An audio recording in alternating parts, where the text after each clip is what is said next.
stimulus checks are going out, we are also not seeing how the supply chain is still a problem today. This started back in the health crisis, right when the world stood still.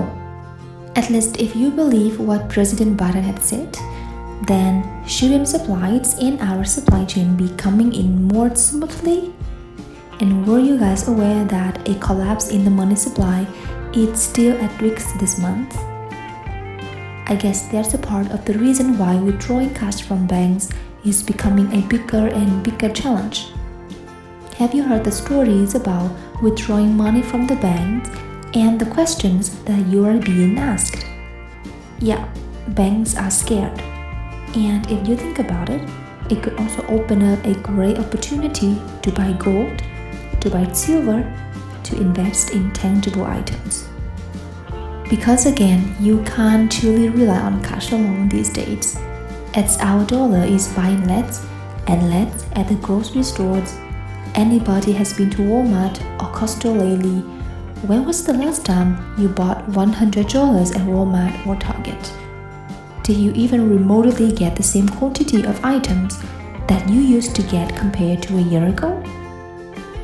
This is exactly my point.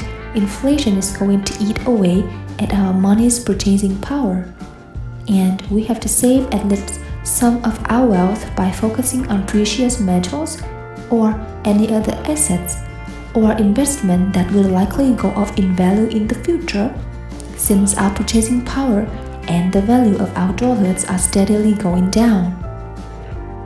None of this is financial advice.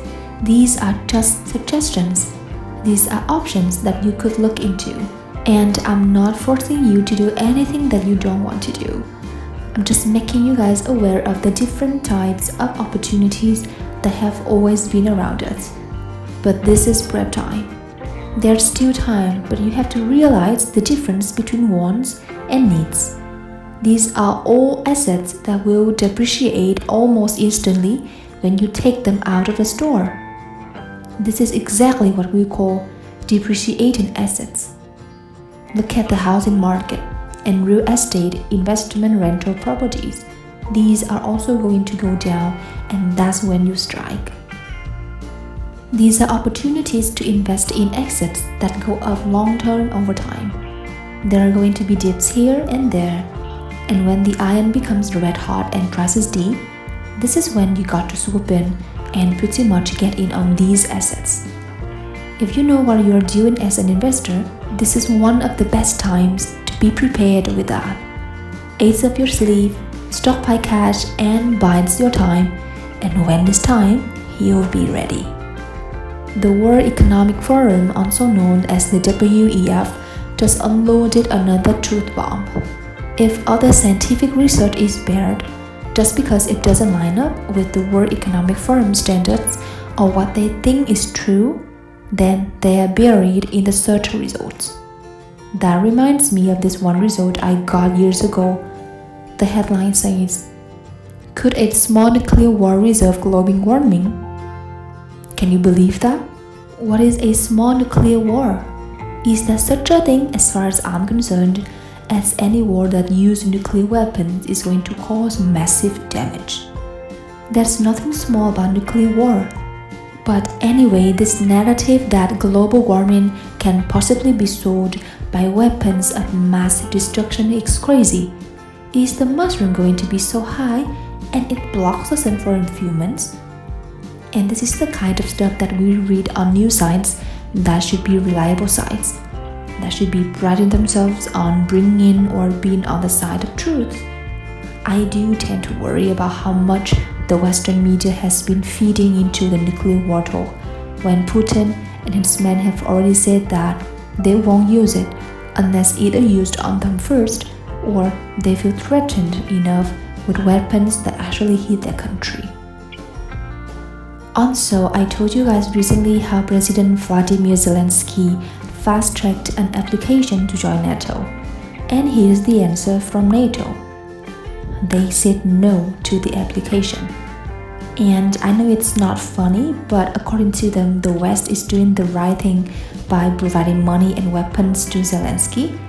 But as far as being a part of NATO, it's not happening.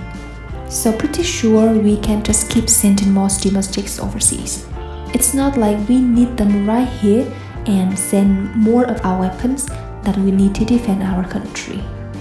But when it comes to Article 5, that's when any NATO ally is attacked and all of NATO comes in to help. But since NATO and the United States are already helping in a way, there's no need for them to be a part of the coalition. Maybe Governor Gavin Newsom at California is setting up to send stimulus checks this week. About $308 billion from the state budget will be sent out to 23 million Californians. And while state stimulus checks are great, it could for sure be nice if the federal government just saw how popular stimulus checks are. Let's say that you were given an option: more funding for a proxy war, more funding for illegal immigrants, more funding for SNAP, increased social security benefits, or a monthly recurring stimulus check. For context, the stimulus check goes out to everybody like a universal basic income until they solve inflation. What do you think?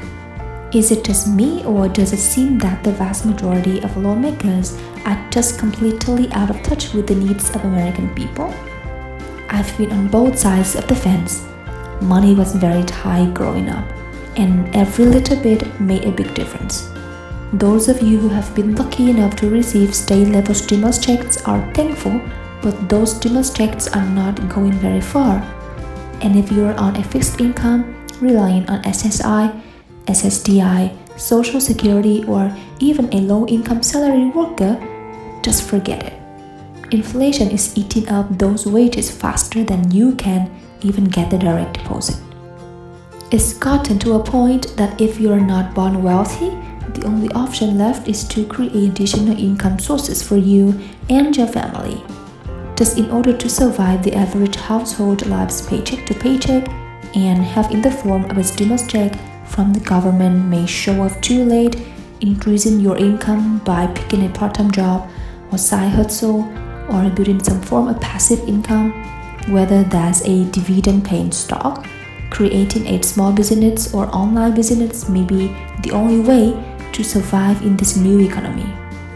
Just imagine having enough cash left over to easily cover the cost of living, save and invest, and even have money left over to spend some time with your family on a vacation. I want to thank you guys so much for watching. I wish you all good health and better days to come. I'll see you in the next video.